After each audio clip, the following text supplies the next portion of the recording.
Mount Pleasant, South Carolina. Hi, my name is Bob Brennaman. I'm a realtor and a longtime resident of Mount Pleasant. Many times when people think about Mount Pleasant, they don't automatically think about Charleston, South Carolina, and Charleston is the backdrop for Mount Pleasant, which is obviously a growing city with a lot of historical significance. Mount Pleasant itself has seen a lot of growth even during the downturn in the economy, and right now the population of Mount Pleasant sits at about 70,000 people. One of the things that many people like about Mount Pleasant is the parks and recreational facilities that exist here. It's a big drawing card for both young and old, to be honest. 12 to 13 recreational facilities, parks. You've got kayak parks. You've got a brand new park that opened at the foot of the bridge to downtown Charleston on the Mount Pleasant side that opened recently. Just a lot of money being spent by the town of Mount Pleasant for greenery. Its green space is very important, and you know, obviously it gives you a lot of opportunity to enjoy the weather that we have, which is pretty fantastic most of the time, except maybe during the summer when it gets a little warm and humid. Something else that draws people to this area with small children are the schools. The school systems in Mount Pleasant, some of the best, certainly the best in the state, and Mount Pleasant's Wando High School is typically rated in the top 15 public high schools in the United States. So you can see that it's you know, really just great school facilities from grade school all the way through high school. Some good private schools that are in and around Mount Pleasant, so if that's an option that you want to go, very good situation there. The average age in Mount Pleasant is 36, so you know, there are young families here. There's certainly a good number of retirees. It's just a good mix of people in Mount Pleasant, and most people, you know, from a school standpoint, enjoy that. And of course, you've got the College of Charleston and the other major schools, the Citadel and Charleston Southern, that are in and around Mount Pleasant. The school systems are outstanding. The teachers, the schools themselves, very welcoming, very easy to get involved and enrolled. And you know, the offerings, I think the offerings are phenomenal. As far as some of the charter schools that you have access to, yeah. The courses within the normal public schools that we're zoned for are phenomenal. Yeah. So there's arts program is incredible to draw here. from. The choir, you know, Jesse's in the choir, one of the top choruses in the nation. They're all involved in stuff that they probably wouldn't otherwise be involved in if we hadn't moved here at the level that they're at. One of my favorite things about living in Mount Pleasant, and I think a lot of the reasons Mount Pleasant is so attractive to people, is its proximity to historic Charleston. You can be in Mount Pleasant and be anywhere from 5 minutes to 25 minutes to the historic district of Charleston, dining at a good restaurant, seeing a show, or just enjoying just the many historical houses and just the streetscapes that downtown Charleston offers. Any magazine you read ranks Charleston in the top cities in the world, honestly. And if you live in Mount Pleasant, you have a lot of access to that type of city. Something else I think is very important about living in Mount Pleasant for those that want to be close to the water is you're surrounded by it.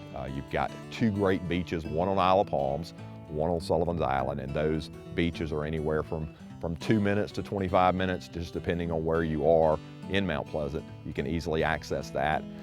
The neighborhoods have great boat launches, most of them do, and you have plenty of public boat launches and marinas in order to access the creeks, the rivers, and into the ocean. Mount Pleasant is very important to the state. There has been probably right now about $500 million if you count the bridge that was built five years ago and the road work that's presently being done on Highway 17 that's being spent on infrastructure. And I think that says a lot. If you're trying to figure out which city makes the most sense for you to relocate to or buy a second home, and Mount Pleasant does have a second home market, you know, infrastructure, you know, if that's being built, you can pretty much count on the rest of everything being all right, because roads kind of drive things, so to speak. As far as neighborhoods go in Mount Pleasant, there is really everything that you could want. You know, from the starter homes all the way up to some of the most luxury high-end homes in our area are located in Mount Pleasant, and again, everything in between.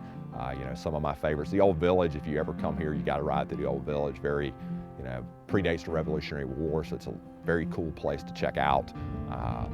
Ion, which is located off of Mathis Ferry Road, another great neighborhood. Bell Hall, Brickyard Plantation.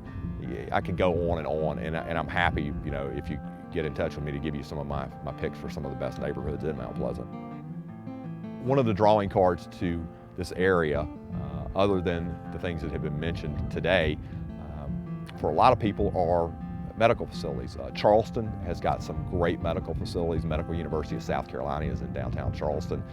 And Mount Pleasant has recently opened 2 brand new hospitals, East Cooper Hospital and Roper Hospital up on the high end of 17 North. So a lot of great medical care. If you're, you know, again, if you're retirement age, they've got it covered. You've got great tax situations here, and you've got good schools. The laid-back lifestyle here, I think, you know, is what really attracted me and continues to attract me to the area.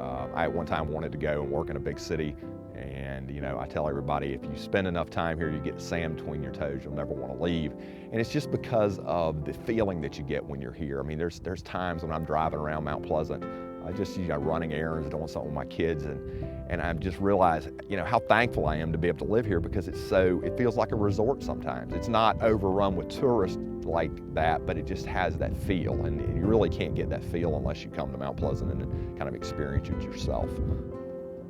There were about 5 places that we had listed, and we had just took a sheet of paper out and we listed all the things that we, you know, like I said, come from a place like New Jersey, you have access to a lot of things. And so we started listing the things that we were looking for, and Charleston just kept coming up, and for some reason we resisted it, and I don't know why, I can't tell you why, but we just kept saying, no, well, that's an anomaly, like this is a better place, this is better. And I visited all of them, and when I came here, it was immediate. It was immediate, and not only did it exceed what we had expected when we moved down here, but our lifestyle just improved dramatically from everything that we could ever have imagined. I mean, in every way. All aspects.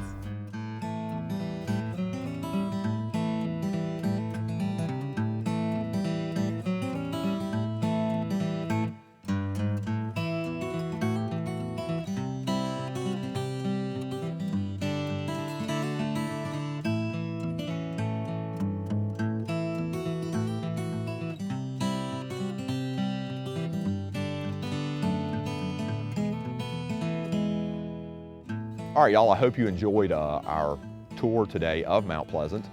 Again, my name's Bob Brennaman. I'm a resident and a realtor, and I'm happy to share any insight about the area, any questions you have. I give driving tours of the area that last a couple of hours and are very informative. They're no obligation, and I'm happy to share that information with you and give you, you know, again, any of my time or any of my insight into Mount Pleasant. Please feel free to call me at 843-345-6074, or you can visit me on the web at charlestonproperty.net. Thanks, y'all.